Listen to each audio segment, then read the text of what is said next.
I've been warning about this for decades.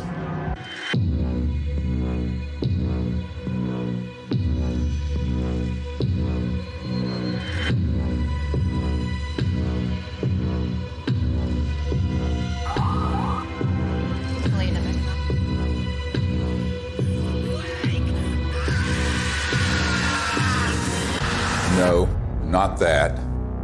This. Speaking of conspiracy theories that actually have truth at the bottom of them, the Corona relief bill the president signed last month contains a provision that hasn't gotten a lot of attention.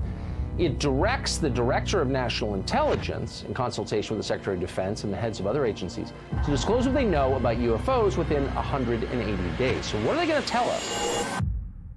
I provided briefings for 4 presidents, foreign heads of state, generals, and a sitting CIA director who later betrayed me. I've seen lives destroyed. William Colby has been missing since April 27th. His canoe was found washed up on the banks of the Wicomico River. Friends murdered. Unthinkable evil unleashed on our planet. All to protect this illegal and immoral secrecy. And nothing I've seen scares me more than this unprecedented moment we are living through. We're in the final hour of an agenda that has been playing out for nearly a century. Centralized monopolies of power in government, the defense industry, and the corporate media are all converging on the same narrative that extraterrestrials are real, they're here, and they're a threat. Those are not weather balloons. Those are clearly autonomous aircraft of some kind that are, as you put it, swarming U.S. military craft. So there are 2 options. Under intelligent control. These are craft under intelligent control, and they're flying with impunity, Tucker, within our airspace, and they can outmaneuver, outperform anything that we seem to have. We need to find out who's operating them and also what the intent is. The truth is, we do know who's operating them. Some are indeed extraterrestrial, and they are absolutely not a threat, as you will see. It is, in fact, the secrecy that is an existential threat to life on Earth and beyond, as stated by the first CIA director, Vice Admiral Roscoe Hillenkoetter.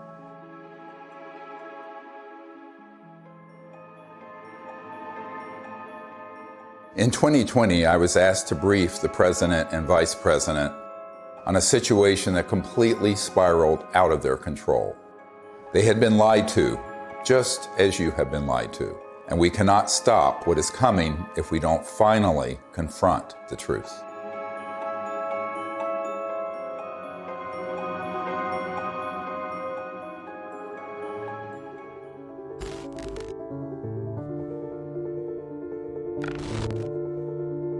This may be one of the most important photographs ever taken. A dissection of an unknown humanoid from sometime in the 1920s. It clearly isn't human. I don't call it extraterrestrial for one reason. We don't have the history of that it came out of an interstellar craft. We don't have the genetics on it. And there are a group of doctors who are obviously doing the dissection, and then there are suits, very much look like government officials in the perimeter, watching. A woman called me up a few months ago whose mother was a seamstress on the atomic bomb project and built the covering for the bomb that was dropped on Hiroshima and Nagasaki. So she was cleared to the A-bomb project. She was then, of course, moved to the only atomic bomb squadron in the world at Walker Field, which is where Roswell is. At that time, she acquired this photo. How do we know? We tested the paper to establish that it was early 50s. And it's a photo of a photograph. And so we do a whole research project on it. We have it analyzed by the top medical archivists in the world, Dr. Burns in Manhattan, who establishes that it is the 1920s. We have the top clothing experts at the Metropolitan Museum of Art determined that those absolutely are from the 20s. So medically, clothing, everything. But if it is what we think it is, it means that there had been targeting and retrieval of extraterrestrial material and beings that are 20, 25 years before Roswell. And that opens another whole chapter. Now, the reason I think that's quite possible, I've had members of my team who've been in the vault and in the classified projects who have seen top secret files going back to the late 1800s and early 1900s dealing with ETs and ET craft and beings. So everyone thinks everything happened at Roswell. No, this goes back longer. Think about that. At least 100 years of UFO secrecy. Do you really think this guy, or this guy, or God forbid, this guy, really have a grip on this issue? Excuse me, I didn't mean to fart out of my mouth. They don't. This is why heads of state from around the world come to me, a retired medical doctor, to get the truth about this phenomenon. And sadly, they don't have the power to do much about it once they know the truth. In 2001, I brought together 20 senior military, intelligence, and aerospace whistleblowers at the National Press Club in Washington, D.C., for a press conference that would change the world forever. The men and women who are on this stage and the some 350 additional military intelligence witnesses to the so-called UFO matter and extraterrestrial intelligence can prove and will prove that we are not alone. This marked the public debut of the Disclosure Project and the launch of the global disclosure movement to end UFO secrecy and disclose technologies that would end poverty, climate change, and the use of fossil fuels overnight and transform every aspect of life on Earth. One of the biggest bombshells at that 2001 press conference was the testimony of Carol Rosin, an aerospace executive who worked beside Wernher von Braun, the Nazi rocket scientist who came to America after World War II to work for NASA. Carol received his deathbed confession, a testimony so terrifying that we spent the last 20 years trying to warn about it. Now, here was von Braun sitting at a desk when I first met him, explaining to me that he was told he only had 3 to 6 weeks to live, but that he was going to stay alive long enough to teach me what the real game is that's going on. And it started out when I was in the industry, the Russians were the threat. We had to build space-based weapons against the Russians. And then third world countries called nations of concern at that time. And then the asteroid threat, which I thought was kind of comical that we could just put weapons up there to shoot down or steer an asteroid. And then it leads to the last card. And then he would repeat to me over and over, and the last card, the last card, the last card would be the extraterrestrial threat. He explained to me that there was a moment when we were going to be told that the extraterrestrial beings, that their craft were a threat, and they were not. These craft that have come here are now not UFOs, they're identified flying objects, and we know that they have beings in them. And we have witnesses here who have told you that they can shut down our missile silos. They can stop a rocket going into space that's a test. We have witnesses here who have worked in the classified departments who have the courage to come forward here to support what Wernher von Braun told me back in 1974 to 77. At the end, I said, and it's all a lie. Well, it's still all a lie. The ultimate dream of the dialectical war machine, the military-industrial complex, is to have this war with a potential extraterrestrial civilization. It's their dream of all times. You know, you can roll into place all the kind of strictures of a national security state. You can spend literally trillions of dollars a year on massive military equipment, super high-tech equipment, et cetera. And so that it's logical that they would use that as an excuse. And we do know from repeated examples of it that the utilization of a false flag operation to initiate a war goes on over and over and over again. Our human family does that. The nation states do that. Hitler has done it. They dress up troops looking like some other neutral country they want to invade and have their own troops dress up like them and pretend they've assaulted somebody, and they rush in and attack that country. You know, it's gone on and on. Flashback to September 11, 2001. The world is in shock. The American people are paralyzed with fear and grief. Over the next few days, an unprecedented show of solidarity and patriotism. Americans fly their flag from every car and hang them outside their homes. They unify around an overwhelmed president, brought together as one by terror and loss. Few raised an eyebrow as constitutionally protected freedoms disappeared and the war drum beat loud and unopposed. The 9/11 attack set the stage for an invasion agenda that had been pre-planned for years, as General Wesley Clark revealed in a 2007 interview. He said, I just got this down from upstairs, meaning the Secretary of Defense's office today, and he said, this is a memo that describes how we're going to take out 7 countries in 5 years, starting with Iraq and then Syria, Lebanon, Libya, Somalia, Sudan, and finishing off Iran. I said, is it classified? He said, yes, sir. I said, well, don't show it to me. When Von Braun talked to me about this faked extraterrestrial, he called it a faked alien invasion that was being planned, I saw on a board a list of countries against whom we were going to build space-based weapons. I called Wesley Clark and he answered the phone. And I said, well, what is it about? And he said, well, I asked that question. What is it about? And the guy at the desk said, I don't know. I said, we're going to war with Iraq. Why? He said, I don't know. In its paper, published in 2000, Rebuilding America's Defenses, the neoconservative think tank Project for the New American Century asserted that only a, quote, new Pearl Harbor would generate the political will for the military and defense policy transformations the group desired. Indeed, these traumatizing events are always planned or hijacked in order to manipulate perception and manufacture consent for military action and the theft of our wealth and liberty.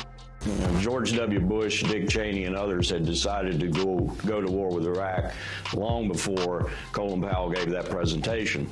I feel like it was the lowest point in my professional and personal life that I had a hand in managing it. But we've come a long way since the 9/11 attacks. That same document that called for a new Pearl Harbor goes on to describe how we need to put weapons in space, and even predicts the creation of the Space Force. For a complete fascist takeover, the men behind the curtain will have to play their final card, a cosmic 9/11. This temptation to generate a false flag attack on the part of some extraterrestrial civilization, you even hear people like Ronald Reagan make reference to it. Perhaps we need some outside universal threat to make us recognize this common bound. I occasionally think how quickly our differences worldwide would vanish if we were facing an alien threat from outside this world. Wouldn't it be clear if we all of a sudden found ourselves being attacked by an extraterrestrial civilization?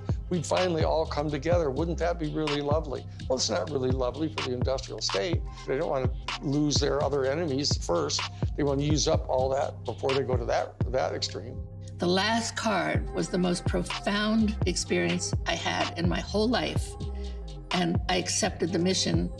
And until Stephen Greer picked me up and talked me into going to the Disclosure Project, when I had just about given up, that's when I saw that there were other witnesses to what's going on, to the truth, to the facts. When she told me what Wernher von Braun had said, it didn't surprise me, because I had previously met with a number of people in the defense industry and in the intelligence community who had already told me that there was such a plan and that it could be actuated at any moment. And that was one of the long-term agendas, was keep the technologies away so we can maintain our industrial base of fossil fuel and all this. When we're ready to pull the trigger on releasing this information, spin it in the direction that benefits the foxes guarding the henhouse, the people holding these secrets. But it was interesting to hear that all the way back in the early 70s that he had been warning her about this. And we know that those systems were developed in the late 40s and 50s. Truth seekers who explore the wonders of the ET phenomenon walk an extremely dangerous path. Most get sucked into the gravitational pull of the black hole of disinformation, where lies about the UFO cover-up and about ETs themselves poison the minds of even the smartest and most well-intentioned investigators. These lies include ETs are demons. It's all interdimensional, not extraterrestrial. We don't have man-made UFOs. Aliens are abducting people. And the worst one of all, aliens are a threat. Therefore, we need to build weapons in space. If we cannot commit to no weapons in space, to no war in space, then we're going to continue to have wars on Earth, and we're going to continue at the accelerated pace that we're in right now towards our own human extinction. One of the difficult things of the last 6 months was that I learned that the same group that had been feeding false information to the public through TTSA had their counterparts that had been going into the president's office providing some information, but a lot of disinformation. So the way really good counterintelligence works, or disinformation works, is that at the core of it, there's some truth. So they'd say, okay, the aliens are here, and here's some evidence, but they're a threat to the national security, and we need to have the Space Force. Wow, Space Force. And they get into this thing called the White House and the national security state, and they're completely at the mercy of the people who are going to brief them, and the ones who are assigned and cleared to talk about this issue, by definition, have been in those clandestine operations. I did a video brief for the president, vice president, and also for President Putin.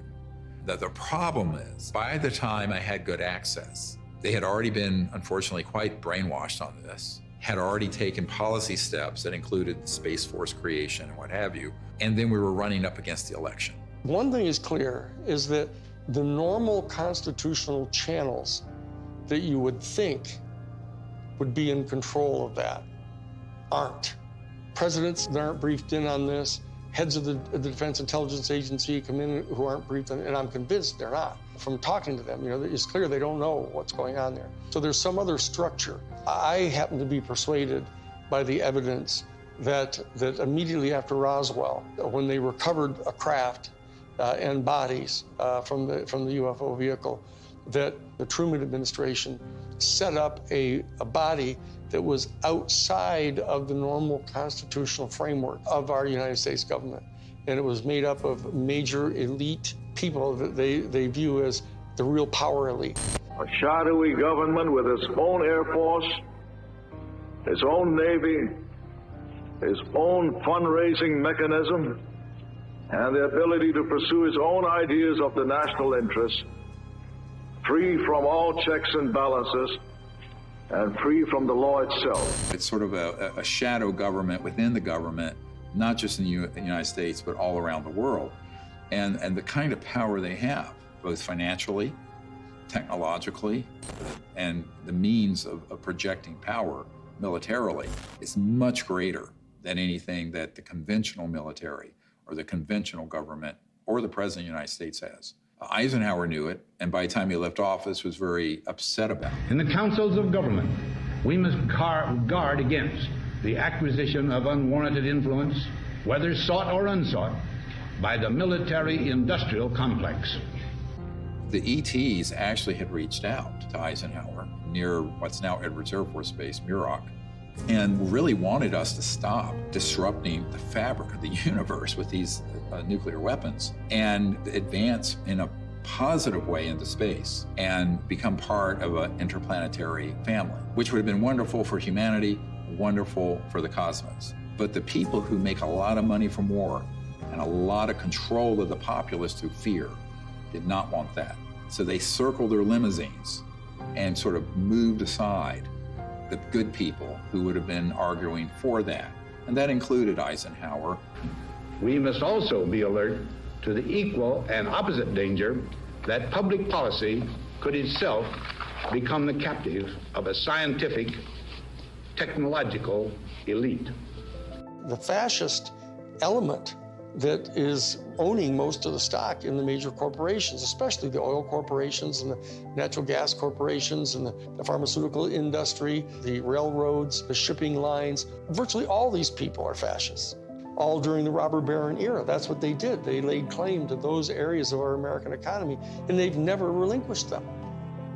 Those families and those interests became the foundation of the post-World War II military and intelligence and industrialists. They knew that after we had detonated the atomic bomb, there were ET craft seen all over, wherever we were doing experimentation or storage or launches or anything, or even research and development. The ETs were very concerned about that for reasons we'll get into.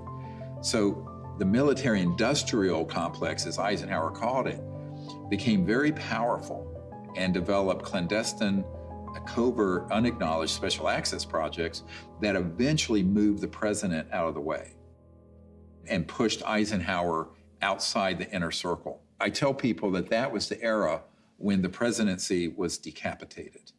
Fascism isn't, somebody wearing, a monocle and six-league boots with a saber scar, and all that stuff, and strutting around in Nazi uniforms.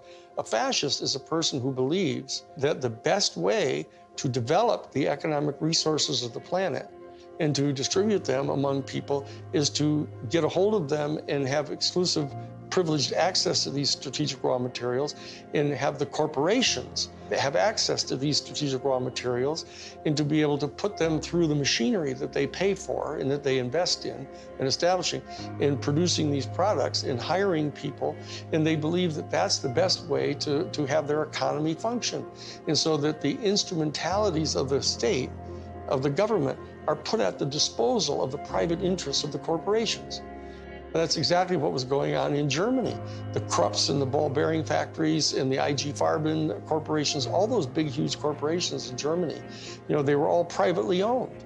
In fact, they were financed by Brown Brothers Harriman and giving the loans to the post-World War I Germany to build them back up.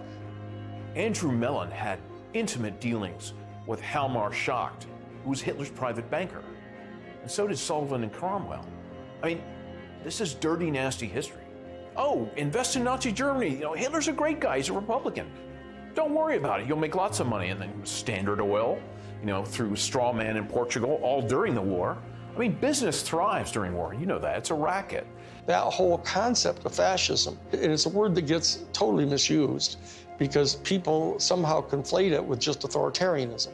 But it's a very narrow definition, and it's an accurate definition of what it was that the Central Intelligence Agency was doing, actually promulgating the private interest of the major corporations. And they were putting at the disposal of the interests of those corporations all the instrumentalities of the United States government, most importantly, the military and their intelligence operations and their covert operations. We're keeping the oil. We have the oil. The oil is secure. We left troops behind only for the oil.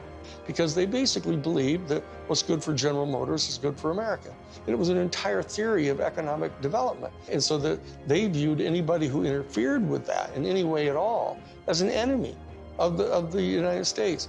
And so that's how the national security state got really established and institutionalized. And so that when they encounter an event like Roswell, where this extraordinary technology crashes, they realize that there's this extraterrestrial civilization that's got this technology that is way beyond anything we've got. Their instantaneous response to that was, let's get it for us. And that we'll have it, and it'll give us this overwhelming advantage over any of our adversaries that are threatening our world dominion, or our, what they call full spectrum dominance, was their actual term that they used. My granddad and I, when we were talking, I'll never forget it. And he said, he was talking about Patton. And of course, he said, I was in Czechoslovakia with Patton in April of '45. And I thought, oh, that was neat. What did you do? And then he's like, well, Patton had to secure a lot of the stuff that the SS had. And I said, oh, that's interesting. And they said, well, we went into this warehouse and there were all these exotic, jet aircraft, rocket engines, parts of the V2 and maybe a V3, I don't know.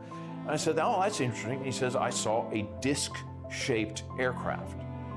And I said, oh, is that the one they built that had the BMW jet engines and the Arada ones in a circle, and it didn't really work and everything like that. And he said, no. And that was it. And so they began to take this in, and they started declaring it to be this huge national security state secret, because it was, other than the nuclear bomb, it was the ultimate potential weapon. And so they wanted to be able to use it at their disposal for their private benefit. That fascism and the fascistic proclivities of these big industrialists and very powerful people, they know they really can't control 8 billion people unless they first control their minds and their beliefs and their attitudes. As Nazi war criminal Hermann Göring said at the Nuremberg trial, the people can always be brought to the bidding of the leaders. This is easy. All you have to do is tell them they are being attacked and denounce the pacifists for lack of patriotism and exposing the country to danger. It works the same in any country.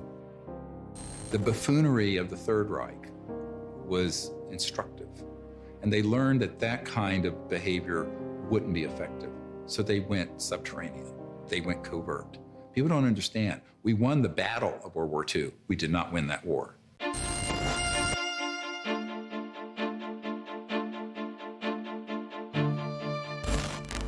My name is Paula Harris. I'm an international investigative journalist in the area of UFOs. I've been working in this field since 1979. When I was living in Italy, I was reading in a journal that two little boys, they called them Indian boys, had been present at a crash near Socorro, New Mexico. And I was wondering why none of my colleagues ever followed up on that. So when I came to the United States, Destiny had it, that I was able to locate one of the men, Remy Baca. He told me in detail that they had witnessed this crash, these two little boys, in 1945. There was an object that shaped like an avocado.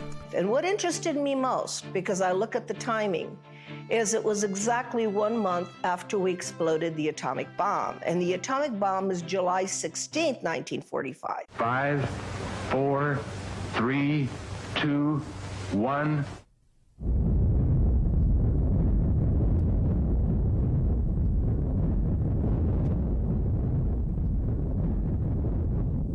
And they actually went up to the crash site and saw 3 beings. They were tall and thin, they had long arms. They had said they looked like a standing fire ants. One of the witnesses said he thought they were hurt because they were screaming, and the witness was 9 years old, so he wanted to go in and help them. I had these feelings that were being projected from them to me through my mind. I could feel what they were feeling, pain, anxiety. They were far away from home. They were lost. They were hurt. And I could feel that. And I could see all kinds of pictures in my mind that to this day I have not been able to figure out what they were. So why it's important is we have 2 witnesses. It happened August 16th, 1945. And from that area, about 13 miles away, we had exploded the atomic bomb. So I thought, well, let me go there. And for 5 years, I investigated this case and realized that whatever happened 1 month later was a statement to the planet. It was a statement about our going into the nuclear age.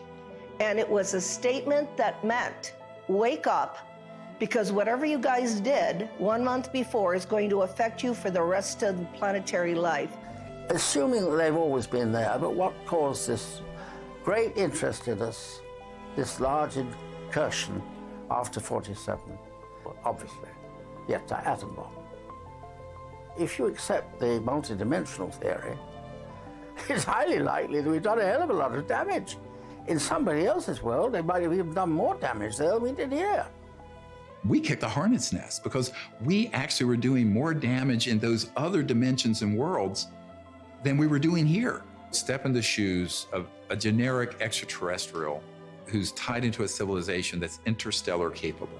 And you are observing that in one person's lifespan, 100 years or so, we're going from guns and maybe cannons and a machine gun in World War I to thermonuclear weapons, then into the space age, then these clandestine and covert unacknowledged projects develop weapon systems based on studying extraterrestrial systems, and then beginning to put them on satellites, on aircraft, and on ships, and on land-based systems.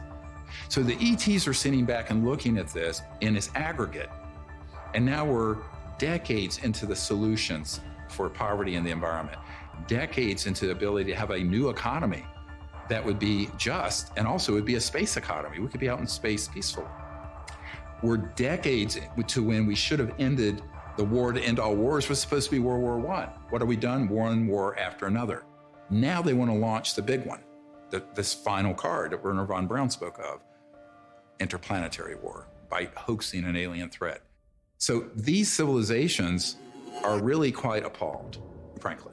And at the same time, we're using weapons like atomic and nuclear that disrupt the fabric of the universe, and their worlds are affected. We knew the world would not be the same. Few people laughed. A few people cried. Most people were silent. I remembered the line from the Hindu scripture, the Bhagavad Gita.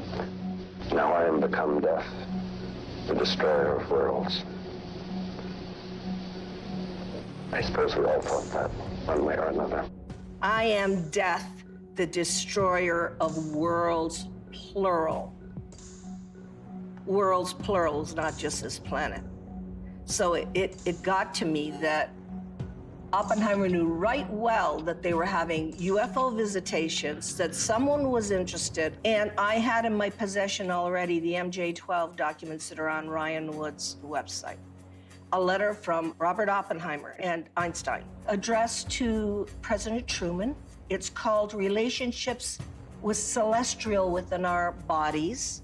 When you say relationships with celestial bodies, and you are calling whoever was over that area cultures, you're not really talking about any kind of hostility. What you're talking about is more integration.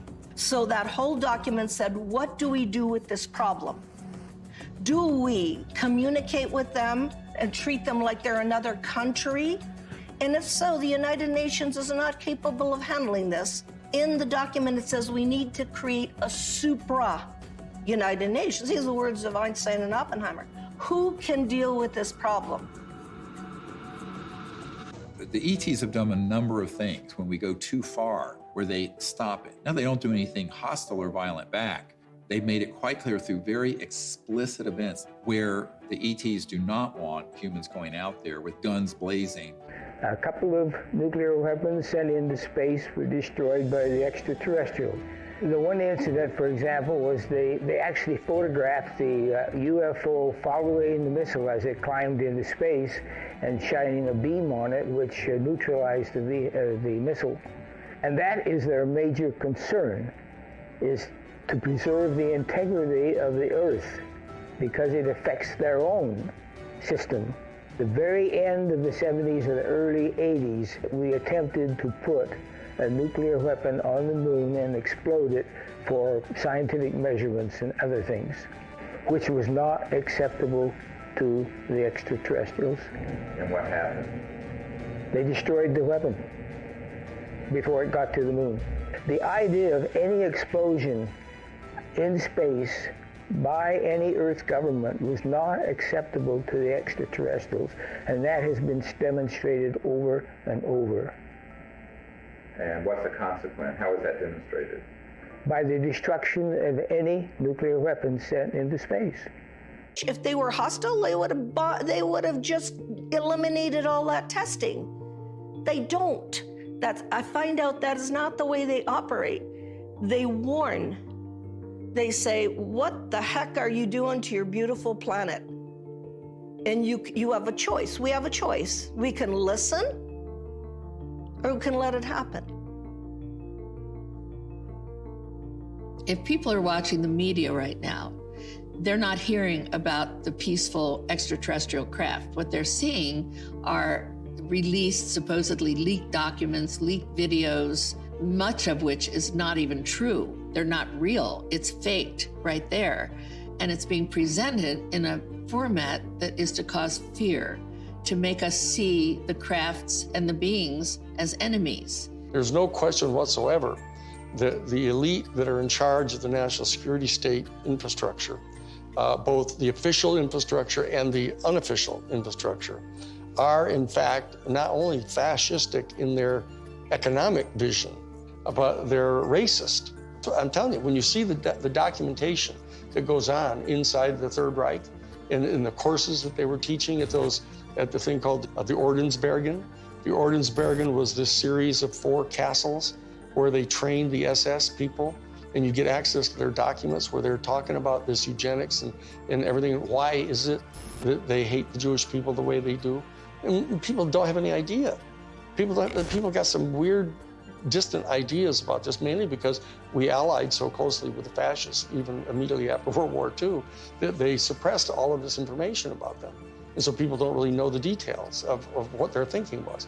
But the bottom line is that this issue of racism runs extremely profoundly deep in this elite, white, male, Caucasian elite that owns most of the stock and shares of the major corporations and are the promulgators of this fascist ideology, right? And these are the people that were put in charge of the UFO program right from the beginning. Many people who would consider themselves New Age and into all this stuff fall into these camps of, well, there are the good aliens and the bad aliens. And the good aliens almost always look like someone from Norway. And the bad ones have different features or maybe darker. I'm going, this is racism. You just call it out what it is. This is absolutely racism extrapolated into an interspecies level. Not just racism, but speciesism, which is even deeper. We have to try to overcome this. We have to train ourselves. They're hoping that we as humans evolve out of this mindset of ingrained racist tribalism and not go down the path that these covert interests want us to do and extrapolate into space, push out into space the racist world we've had. I call it exo-racism. Justification for war or genocide always begins with dehumanization of the enemy. For example, as part of their anti-Semitic propaganda campaign, the Nazis revived the centuries-old blood libel, the allegation that Jews murder non-Jews, especially Christian children, in order to obtain blood for the Passover or other rituals, in order to lay the foundation for a false flag alien threat. The national security state has engaged in a similar propaganda campaign for decades, a cosmic blood libel. The national security state apparatus and their media allies have been flogging that particular theory that these extraterrestrial civilizations are all here to eat us or to take over our planet and rape our women. There's a whole scenario that's always gone on the part of authoritarian warrior states. About the ultimate other, the Hun. 95% of all of the movies that have ever been made about extraterrestrial life have portrayed them as hostile and dangerous to us, and it sells in that way. I don't know why people watch those movies. But on the other hand, I don't know why people watch cage fighting either. When Unacknowledged went viral and got hundreds of millions of people to see it, within months, they stood up the TTSA with Luis Elizondo, who is a famous disinformation operative in the Pentagon, at least amongst intelligence officials that I've met with, and others who are well-known disinformation figures within the UFO subject. That began the whole process of trying to pull the narrative back to, gee, we don't know what these are, but here's the evidence that we're, quote, leaking, which wasn't a leak, it was a controlled release. And then they hit the button, so the mainstream media that will take dictation from the intelligence community begins to cover it in the New York Times and CNN and every network around the world. Whereas the Disclosure Project has 100 times more direct military witnesses and better evidence. And they wouldn't touch it because it doesn't have the threat narrative attached. It doesn't have the agenda attached. To Mellon. This is a tradition in our family. You know, as you said, the Mellons were the first family of intelligence that will go along with, you know, we need to do this for the good of the country. You know, yes, you gotta lie and do whatever you have to do, but, you know, this is what we need to do. And they'll just do it. I mean, I'm not gonna, you know, stay silent when members of my family lie to the American people. I won't do that. It's one thing for my dad, you know, in the old days, to get up there and do some mild fibs about, you know, highways. This is not. You're messing around with the survival capability of the human race. Correct. I mean, that's not an overstatement. Right. This is deadly serious. It's not funny. I know from direct conversations with Lou and with Chris that they know that the major military authorities with whom they've had very close communications realize that if in fact the extraterrestrials were hostile in their intent toward us, they could have done anything they want to do. They can come and go at their pleasure. And so that in that regard, they do not constitute a clear and present danger to our national security. But they also know that they're in the habit of getting their funding for all of their entire organizations, et cetera, by flogging a threat. And so that they're inclined to do that because the simple fact is they don't trust the people in Congress. They think the people in Congress are so Pavlovian in that they, in fact, distrust their constituency so much that they have to scare them. And so they say, well, if we're going to be able to justify having hearings about the UFO issue, we're going to have to tell our people that, you know, oh, they're a potential threat to us. And so therefore, they're conning their own constituents. And then they are getting conned by the military-industrial complex because they don't trust them either. And this is a question of integrity. That as long as people are not trusting each other and they're conning each other, you know, this is dangerous. This is how wars start. This is how people lose control of the narrative of what's going on here. Those of us in the CE5 community, et cetera, need to establish some kind of level of discourse with Lou Elizondo and with Chris Mellon. All they have to do is know that we're obviously sophisticated enough to know that what they're saying publicly, they know isn't true. We have to be able to establish diplomatic relations with our own people if we're going to establish diplomatic relations with an entire extraterrestrial civilization. And so that we can't just degenerate into the same kind of low consciousness bullshit, you know, that we're afraid of.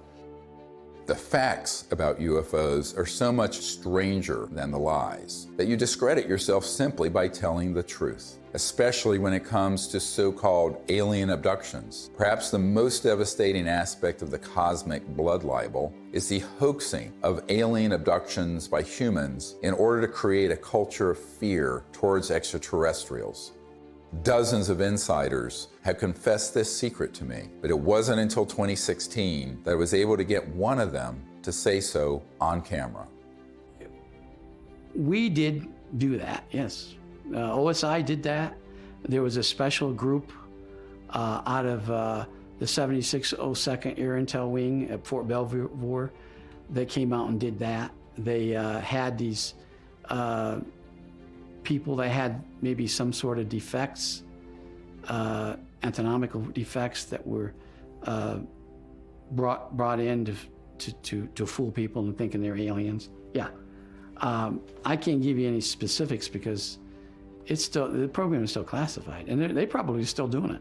I wouldn't doubt it, they were still doing it. These civilians got onto the base and got into something, and they saw something they weren't supposed to see, and this group came out and went into their home and scared the dickens out of them and staged an alien event. Exactly. We have these technologies. They are being used in false flag operations where they hoax events. And the purpose for all of that is a sort of psychological warfare, as it says in the CIA document I have, the director of the CIA saying the UFO subject is very valuable for its psychological warfare potential. And that is a very interesting thing to be written in 1953, right? And what does that really mean?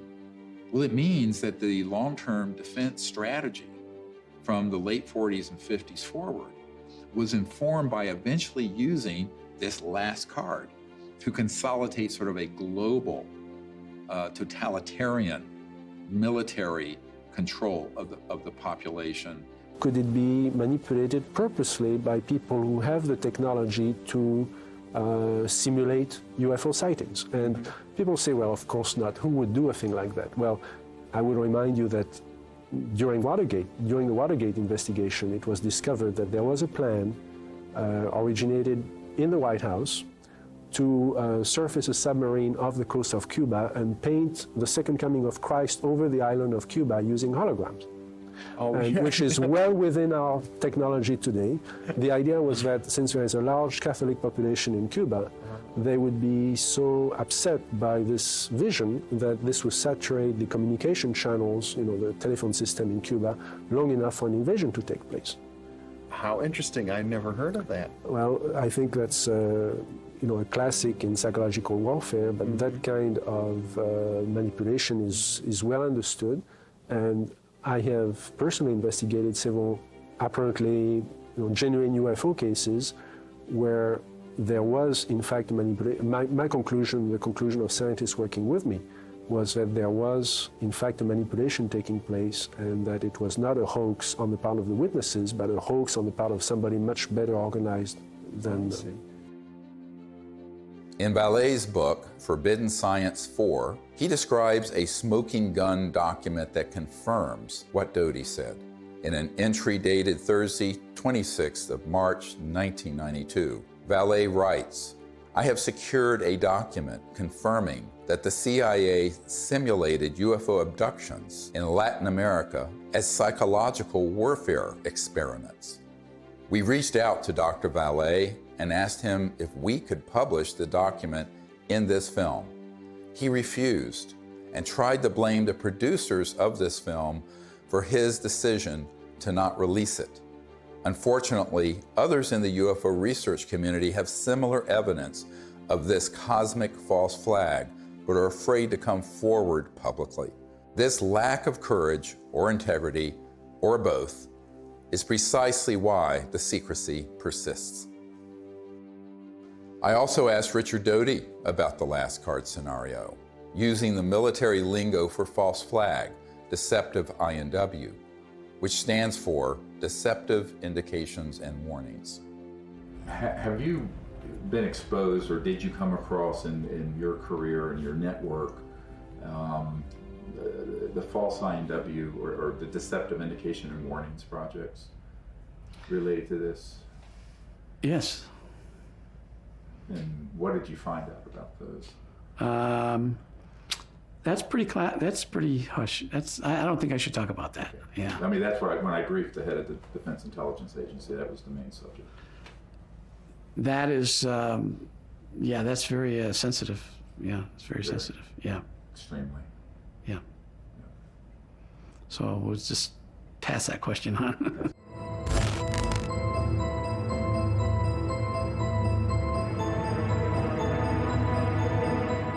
Colonel Corso was given the job by General Trudeau for the Army in research and development of foreign technology. But the foreign technology is really foreign. I mean, it's so foreign, it's out of this world.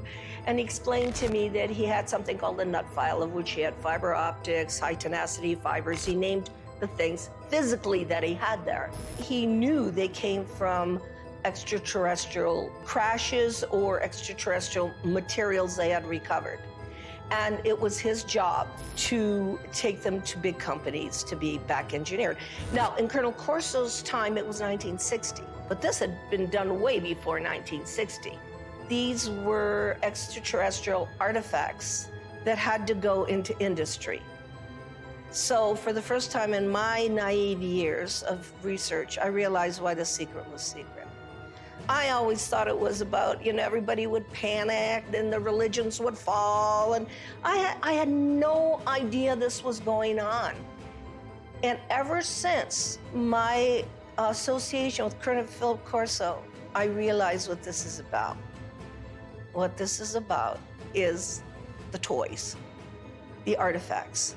And it's really about the industry. It is not about whether people would be scared or whatever. I think that the younger population and people that have studied this know that there is no danger. I mean, if they're not going to bomb you during the time you're doing the H-bomb tests in the Pacific, I don't think they're going to decide to come out of nowhere and bomb everybody or to have an invasion. There are too many times where we could have had an intervention that was hostile, and we never have, and we're the enemy. Hey, John, happy birthday.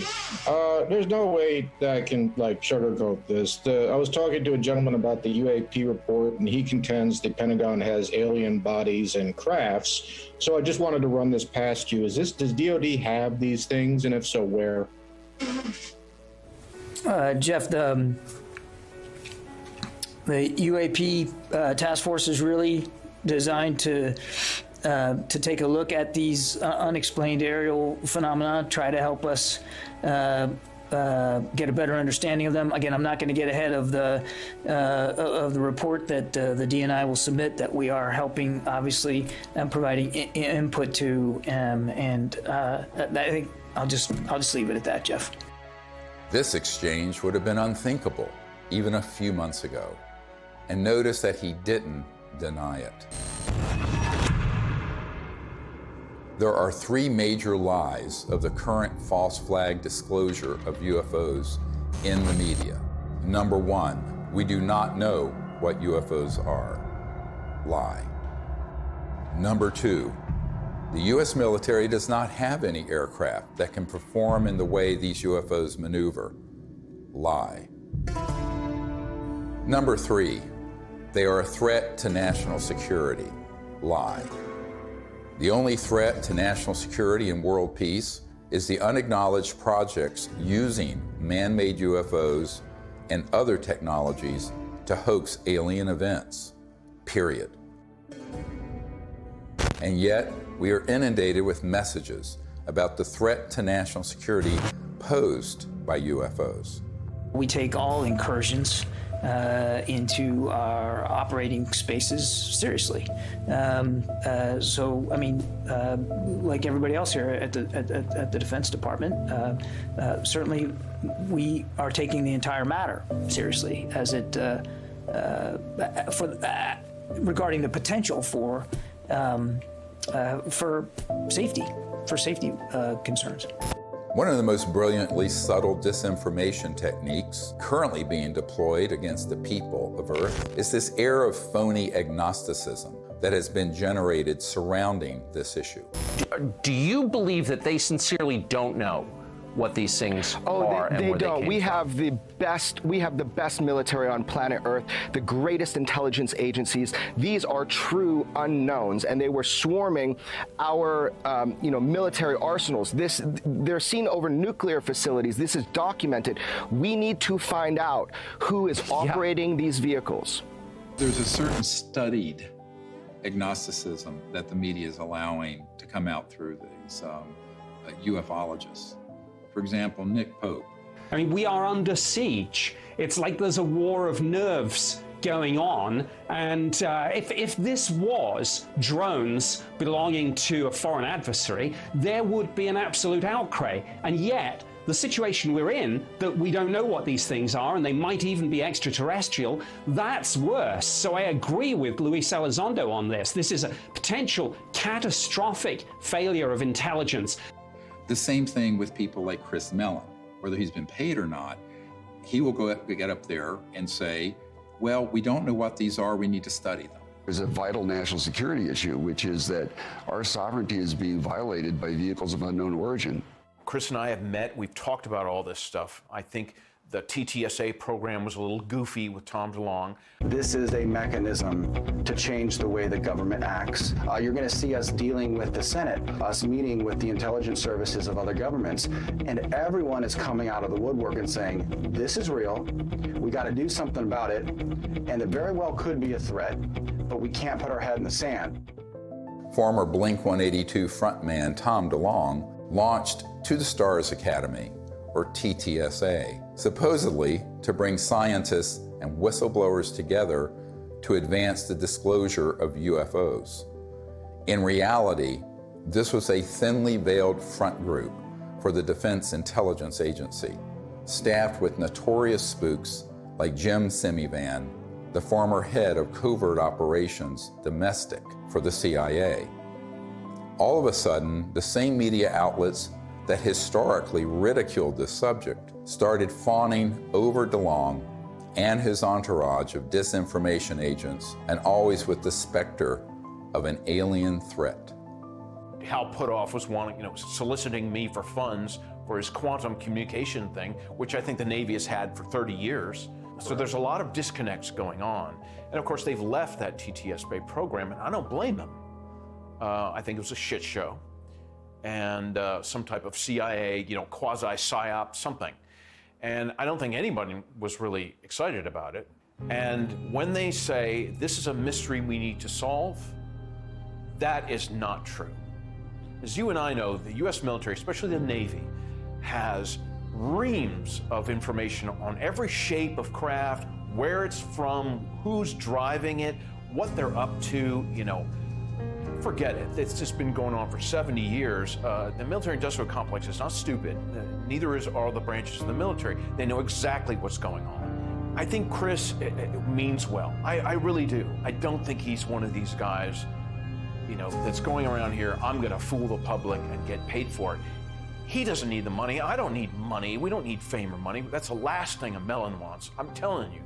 And of course, TTSA even had a Lockheed Martin Skunk Works engineer who said, we need more money to study this because we don't know how these operate. In 1984, I got my chance to go to the Skunk Works. I'm working on things that defy imagination. Meanwhile, we published a letter that was written to Ben Rich, the head of the Lockheed Skunk Works. And the person writing was a friend of Ben Rich and said, are these UFOs ours or extraterrestrial? And Ben Rich writes back, they're both. He acknowledges that they are both extraterrestrial and ours. Now, this is not some ufologist. This is the head of the Lockheed Skunk Works, the premier aerospace engineering entity arguably in the world. Another man exchanging letters with Ben Rich was military aerospace historian James Goodall, who was Rich's pen pal and confidant for 25 years. I met Mr. Goodall in April of 2021 at the 20th anniversary of the Disclosure Project, which we celebrated in Scottsdale, Arizona. He was dying of esophageal cancer. This is the mid-90s. He'd already retired from Lockheed. And I tracked him down. He was at USC Medical Center near the end of his life. And we were talking about John Andrews and some other stuff, and we started talking about UFOs. And he said, Jim, we have things out in the desert that's 50 years beyond what you, and he was talking directly to me, beyond what you can imagine. And if you've seen movies like Star Trek or Star Wars, we've been there, done that, or decided it wasn't worth the effort. I said, Ben, you want to expand upon that? And typical Ben response was, no. The first time I realized that some of these vehicles were actually man-made was when I met aerospace illustrator Mark McCandlish, who testified at the Disclosure Project press conference about a highly classified air show at Norton Air Force Base, where reverse-engineered flying saucers were unveiled for those with a, quote, need to know. A male staff member in Congressman Brown's office not only confirmed the exhibit, but the fact that there were 3 discs at that exhibit. These discs were hovering off the floor without any visible means of support. They were referred to as alien reproduction vehicles, also nicknamed the flux liner because they used high voltage electricity. This is a diagram that I made based on a a sketch that Brad Sorensen did for me in rough form shortly after he had his sighting, and subsequently cleaned that drawing up and made it much more accurate. And that's the drawing that Dr. Greer is holding there now. Later on, I obtained photographs that were taken in 1967 by a military pilot, Harvey Williams, flying a C-47 for the Air Force at 12,000 feet, approximately 25 miles southwest of Provo, Utah. This particular vehicle matches the so-called ARV in all proportions and respects in terms of the detail of the shape of the craft. News articles from the 1950s describe how we were on the cusp of unlocking the secrets of gravity, which would unleash a technological revolution. But suddenly the articles stopped without explanation. This is the point where we cracked anti-gravity technologies, and it went totally covert. And this Tic Tac, the word is, it's Lockheed Martin. It's the successor to the TR-3G Black Triangle model. Elizondo just will talk the bark off a tree. He goes in circles. He's a great counterintelligence guy. I'd love to get into a debate with him, but of course that's never going to happen. Well, this is a document that was obtained through the Freedom of Information Act, and it demonstrates quite clearly that we have had issues with these, if you will, these UAPs or UFOs in the vernacular for at least 70 years, at least since 1950, probably earlier. And this is official U.S. government correspondence. This isn't some eyewitness report from a civilian. This is official government documentation from military personnel to very senior military brass. And what it says is very quite compelling that, look, we've had a lot of military and intelligence eyewitnesses, to include special agents and scientists, and all of them are seeing these things. And more importantly, the frequency has occurred on a regular and continuing basis over sensitive U.S. military facilities. And this has been occurring, Tucker, again, since 1950. The U.S. government has finally admitted that this is not some sort of secret U.S. technology. Quite the contrary. Over the years, dozens of defense and aerospace industry insiders have briefed me on what they were really working on at places like the Lockheed Skunk Works, going back to the 1940s and 50s. Many of these man-made aircraft have been spotted by thousands of eyewitnesses and become part of the UFO lore, indistinguishable from actual ET craft. These rogue, covert operations within the military-industrial complex stage thousands of sightings, abductions, mutilations, and disturbing encounters with our public-facing military, knowing these incidents will be mistaken for ET craft. This confusion between what is extraterrestrial and what is man-made is essential for pulling off a false flag that would be blamed on aliens. This is from 1983, Hudson Valley, very famous cases, many witnesses to these transformer-sounding objects, and underneath, when they were close, you can see superstructure and tubes and other things. That is not extraterrestrial. Now, have there been extraterrestrial vehicles of boomerang and other shapes? Yes. But where do you think they get the idea? And also, how else do you create a false flag? You have to create structures that would be believably not aerodynamic. Some of them are kind of hybrids. They'll have some conventional propulsion as well as electrogravitic, and they all have structural, superstructure components that are clearly a man-made machine, not an interstellar vehicle. This is 1989 in Belgium, that you can see all the tubes and structures underneath. Again, this is global.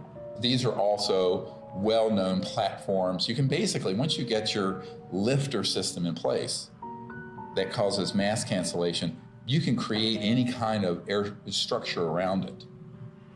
And it doesn't matter if it's aerodynamic or not, because the way it moves, let's say, the molecules of air around it. So it's basically moving an electromagnetic field effect. So there's no resistance and there is no sonic boom. That's man-made. We've had it for decades. This one is great because it has, if you look at the underside, there are the girders and the structures. And the people under it could see that and could see the light in the center and the three on the end. That is man-made. there are extraterrestrial vehicles that are triangular and that are saucer shaped and that are other weird shapes. So to make things complicated here, how are you going to know? Well, you got to be close enough to it to see. And if you can't see the superstructure detail, you're not going to know whether it's extraterrestrial or not. This is from Southern Illinois in 2000. They went from animal mutilations being staged by clandestine human organizations to these were doing human vivisections and killing humans. But of course, they wanted everyone to believe the aliens were doing vivisections on people. No, it wasn't. Which ones are man-made and which ones are extraterrestrial beings? Dr. Greer is figuring this out.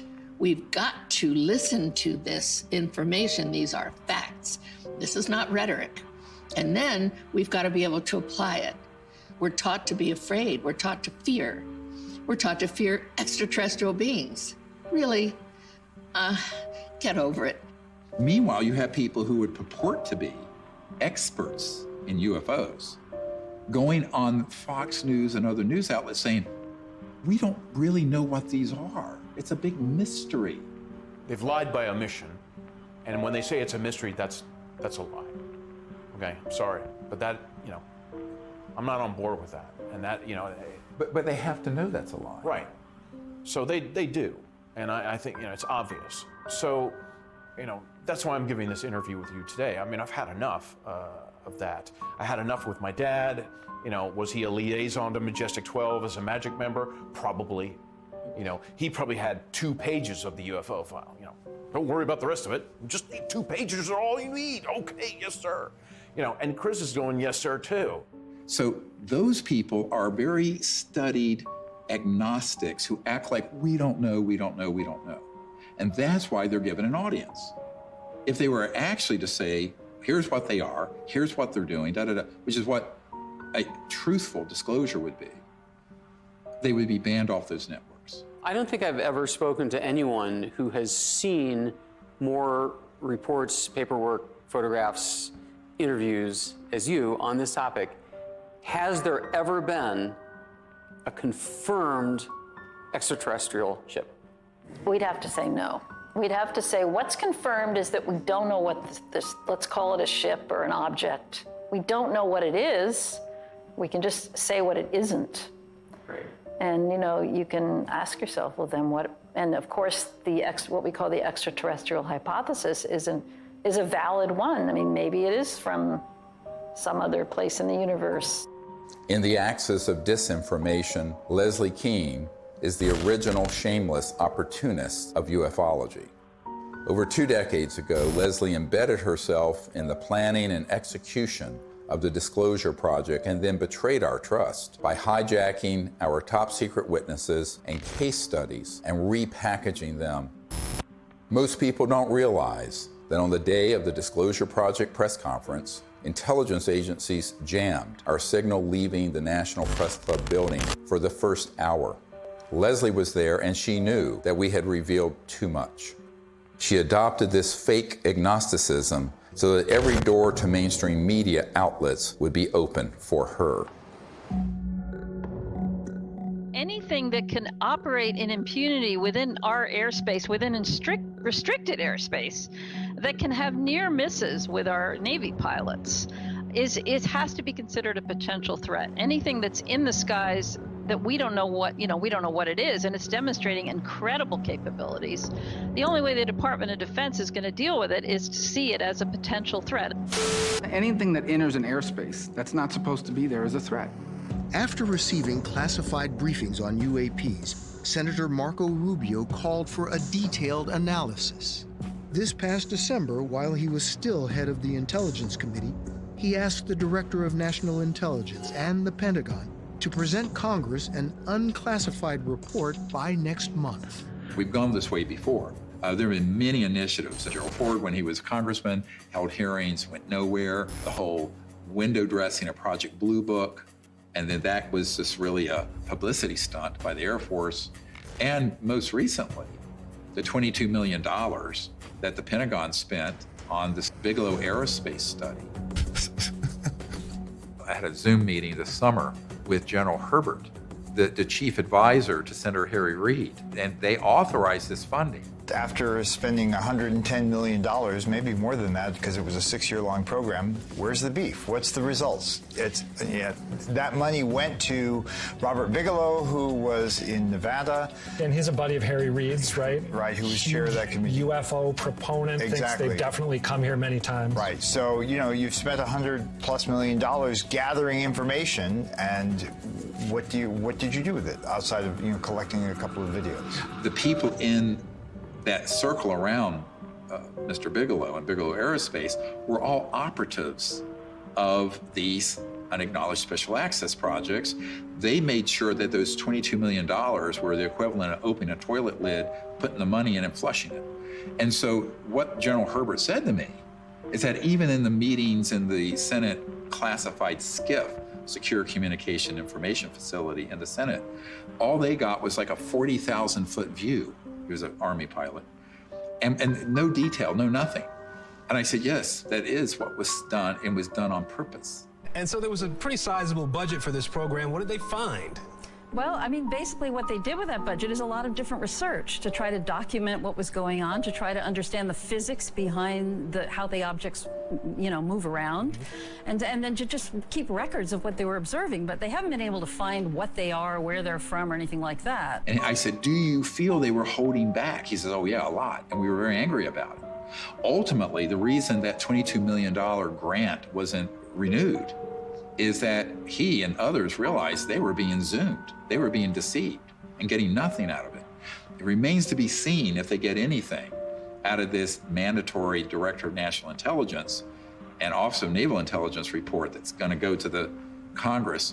I think that the more information that's in it, it could be even more dangerous than nothing, because I think they will cherry pick cases that they will spin as evidence of a national security threat.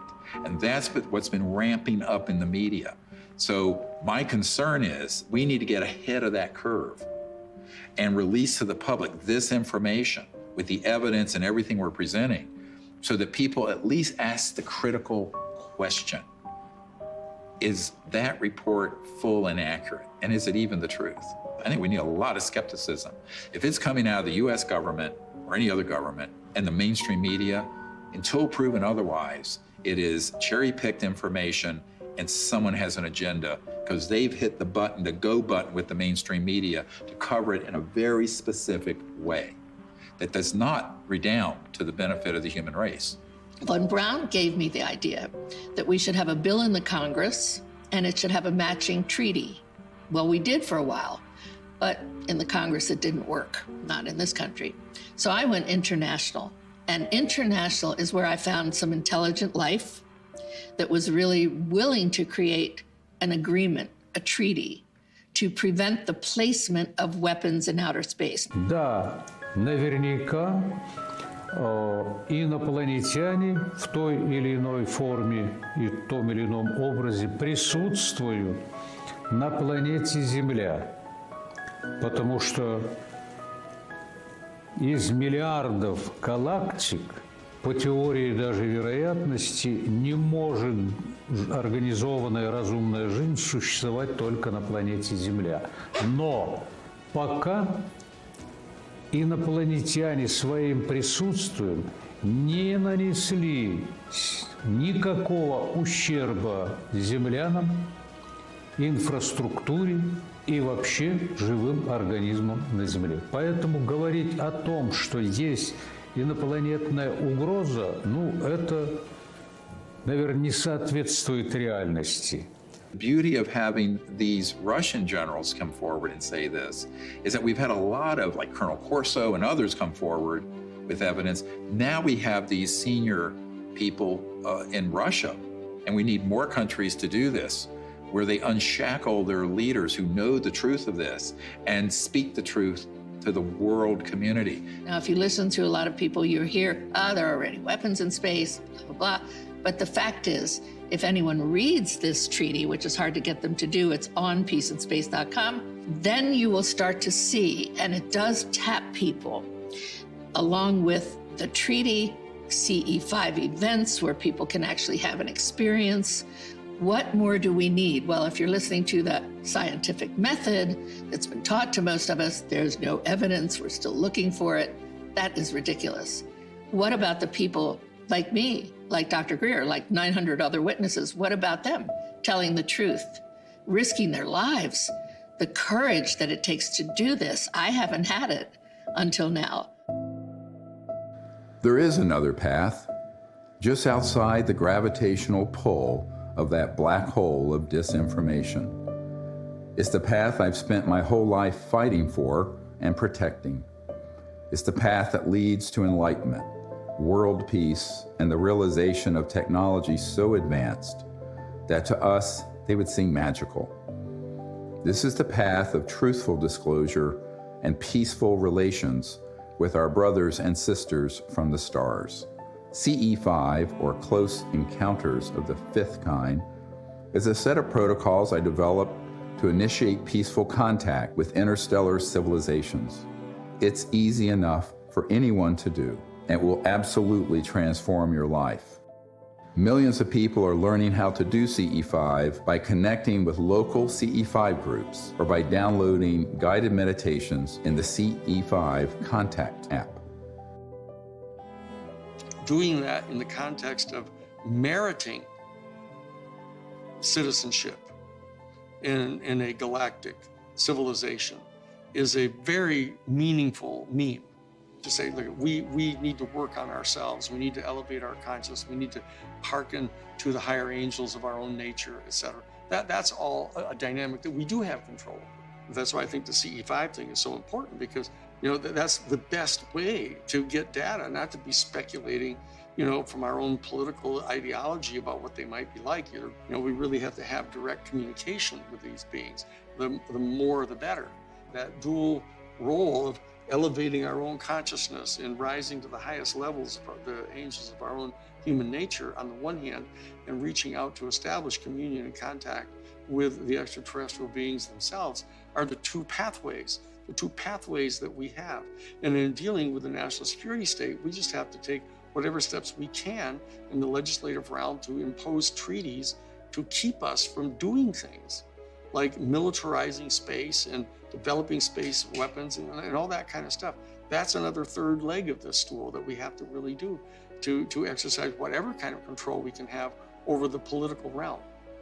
And that, I think, is the only way we're going to have not just world peace.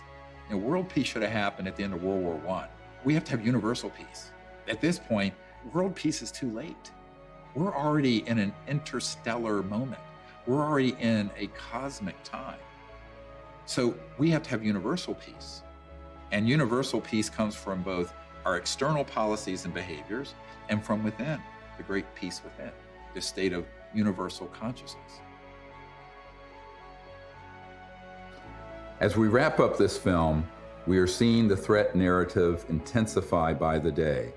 Language like, "We need to stop trying to contact aliens," seems to confirm my long-held suspicion that CE5 would be blamed for a staged alien attack.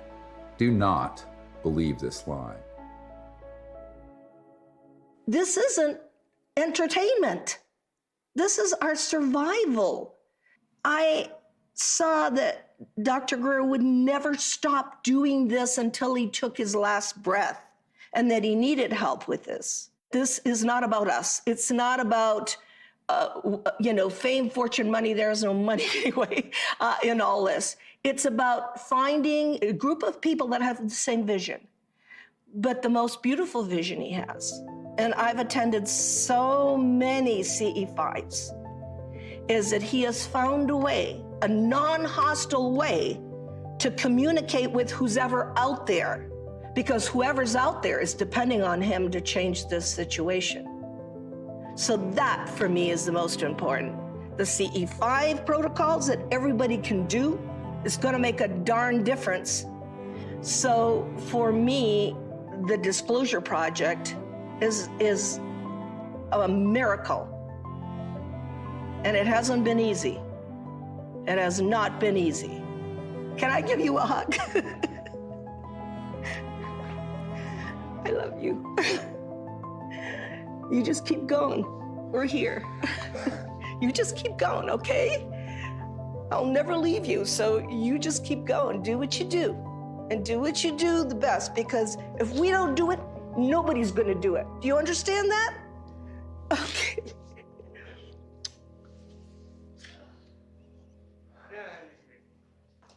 Yeah, okay, can I go outside and get some sun?